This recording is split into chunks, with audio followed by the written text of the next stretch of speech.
રકવો થઈ શકે, હા, કેન્સર થઈ શકે. રકવો ને કેન્સર એવી વસ્તુ કે આખા પરિવારને હેરાન કરે. સાચી વાત ને? ભૂલ આપણે કરીએ અને ભોગવે કોણ? પરિવાર. સાચી વાત?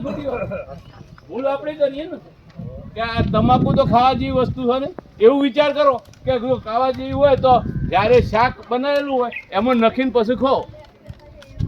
હા, ખાઈ શકાય? ખાઈ શકાય? એટલે એનો મતલબ હોય કે તમાકુ ખાવાની તો ચીજ છે જ નહીં, બિલકુલ નથી. તો એના માટે આપણે આજે મારો પ્રયત્ન એ હતો કે આપણે જે પણ વસ્તુનું સેવન કરીએ એ ફાયદાકારક તો છે જ, નુકસાનકારક જ છે. અને એકલા આપણા માટે નહીં, આખા પરિવાર માટે. અને પરિવારથી પછી સમાજ આવે, સમાજથી રાષ્ટ્ર આવે.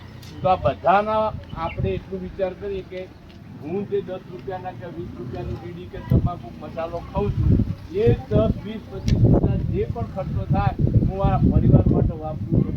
10 રૂપિયાની બીડી જગ્યાએ 20 રૂપિયાનું દૂધ ઘરમાં વધારે લાવું છું. હા, 10 રૂપિયાનો તમાકુ કે ગુટકાની જગ્યાએ 20 રૂપિયાનું શાક વધારે લાવું છું. કે ઘરના બધાનું લોહી સારું રહેશે, શરીર સારું રહેશે અને બધાનો ફાયદો થશે. આમાંથી તો બધાનું નુકસાન થાય. એટલે અમારો પ્રયત્ન આ હતો કે આજે અમે જીબીવાળાએ લાઇટનો કાપ આલેલો હોય અને અહીંયા લેબડા નીચે આપણે તમે બધા બેઠેલા હો, તો અમે આ એક એનો આનું કહેવાય આફતના અવસરમાં પલટી. આમ તો લાઇટ ન હોય એટલે કેટલો હેરાનગતિ હોય. તો આપણે આ તમે જે વડલા અને લેબડા નીચે બેઠા લાવો આપણે જી અમે અડિયાથી આવ્યા સાહેબ બધા. આ સાહેબને અમે અડિયાથી આવ્યા. આ સેન્ટર અમારા અંદરમાં આવે એટલે કીધું બેનોને સાહેબને વાત કરી આવું એક કાર્યક્રમ ગોઠવવો હતો કે આવો સાહેબ બધા બેઠેલા જ છે. કીધું હળો એટલે આ તમારા પાસે આવ્યા હતા, અમારી વાત તમારા સુધી પહોંચાડી હોય અને તમને જો ગમી હોય તો તમારા પરિવાર સુધી લઈ જજો. અને જે બીડી તમાકુ ગુટકા મસાલા જે પણ સેવન કરતા હોય એ બંધ કરજો. અને બંધ ન થાય તો ઓછું તો કરજો જ, બરાબર ને? તો અમારો આજનો આ પ્રયત્ન જે છે એ કદાચ સફળ થયો ગણાશે. એના માટે હું એક બેનર પણ લાવ્યો છું.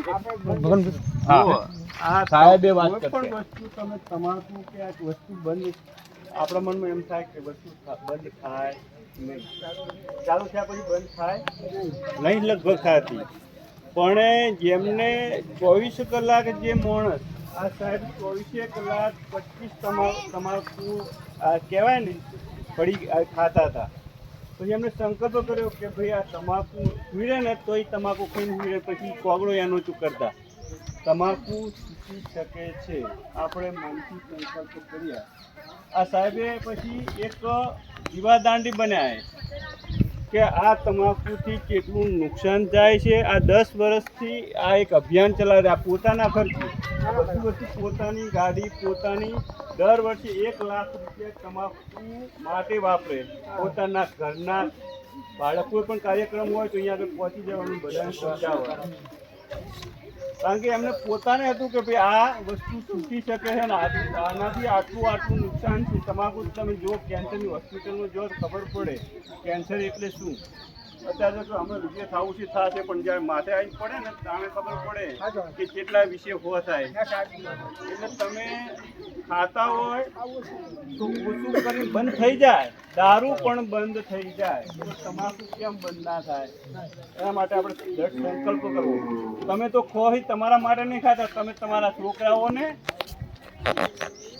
હેરાન કરી રહ્યા છો. તમે હેરાન થજો. તમે દાખલા મારી ઉંમરના હોય અને તમે તમાકુ મરી ગયો તો બહેરાને છોકરા ગોંડા થઈ જાય તો મારો બાપ કે આ તમાકુ ખાધું તારે અમારે આ રીતે આવી. આપણે અંદરથી જો જાગશું હોય તો આપણા ફાયદાની વાત છે. આમાં આ સરકારી પ્રોગ્રામ નથી, આ એક સેવાલક્ષી પ્રોગ્રામ છે અને લોકોને જાગૃત કરે. એમાંથી તમે ખાલી 5 જણા પાડશો તો તમારા પરિવારને ફાયદો હોય, અમને કોઈ ફાયદો નહીં. તમે આર્થિક સંકટની વાત કરીએ, દાખલા તરીકે 50 રૂપિયા તમે માવા ખાતા હોય, 50 રૂપિયાનું શાક ઘરનાને ખવડાવો, દૂધ ખવડાવો, ઘરના રાજી થઈ જાય. તો મારા બાપુ જો કેટલું ઘરનું ભાવના પ્રેમ ઉત્પન્ન થાય. તમાકુ ખાઈને પૂછશો ને તો બહેને ગાડી મારે ગાડી ઓછું કરવાની વેટ કરવાની મારે. આપણે ઘરને ઉપયોગી થો ઉપયોગી શા માટે તો એના માટે એક મેં સંદેશ લઈને આવ્યો જો તમને અનુકૂળ આવે તમને ફાયદો છે અને ખોટું લાગ્યું હોય તો અમને તમે આ શાંતિથી એમને સાંભળ્યા ને એ બદલ તમારા બધાનો પુરીજા ગામના આવામાં 100% ફેર પડશે. ખૂબ આભાર કે તમે શાંતિથી એમને સાંભળ્યા. અમારા કદાચ ભાતો વિડિયો બંધ કરી જાય હવે હાવ અને અમે મચાલા બંધ ના, ના, બંધ થઈ બંધ જાય તો કરી સારું. દેવાનું હો હવે. ઓછું તો કરજો. અને એક જ વસ્તુ કે 10 રૂપિયા કે 20 રૂપિયા ને તમે જે હાલ ખાવ છો 20 કે 25 રૂપિયા માર ખાઈ લેવા આયા 100 રૂપિયા થઈ જાય બરાબર બધું. બંધ કરી દેશો બચશે તો મન હાલવાના તમે નહીં હાલવા જે કરશો એ ખાશો ને નુકસાન થાય તો તમને છે અને છોડી દેશો ફાયદો થશે એ પણ તમારો જ છે. તો આટલી વાતને મગજમાં લઈ અને ક્યાંક ના ક્યાંક આપણે થોડા આગળ વધીએ તો કદાચ આવતી પેઢી આ જે પાછળ ઊભી છે ને એ કદાચ એમાં સપડાય અમાર રહેતા હોય એને નહીં ખાવાનું પડી ગોડ એવા ટેટા ને બાપ એવા બેટા બરાબર. તો આ રીએ ઉઠીને આપણે શું કહેવાય ખોટી પાડવી છે અને જો એ એટલું આપણે કરી શકીએ આટલું થશે તો અમને આનંદ થશે બરાબર. ક્યારે પણ દવા બાબતે કંઈ પણ અહીંયા કદાચ દવા ન મળી હોય ને કંઈ જરૂર પડે તો અડિયા તમે આવી શકો બરાબર. કૂતરું કરડ્યું હોય ને કૂતરાની રસી લેવી તો અડિયા મળી જાય. આ નાની મોટી સેવાઓ જો અડિયા મળે જ છે તો તમે અહીંયા જો હું બેઠો છું દવા મારી તો ગમે ત્યારે મારો કરી શકો.